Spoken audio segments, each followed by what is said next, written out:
National High School. And guys, let me introduce you the buildings and grade levels of this National High School.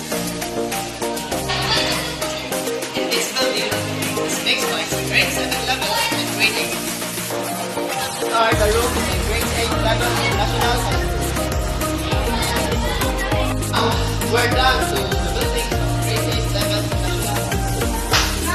Let's go to other grade levels section. But first, let me introduce you my classmates who will help me introduce the other grade levels section. This is Elizabeth. This is Leo.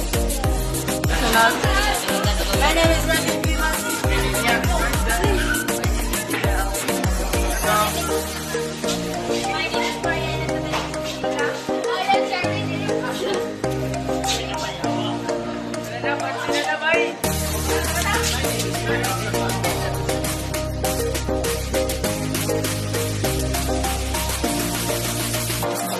Thank you.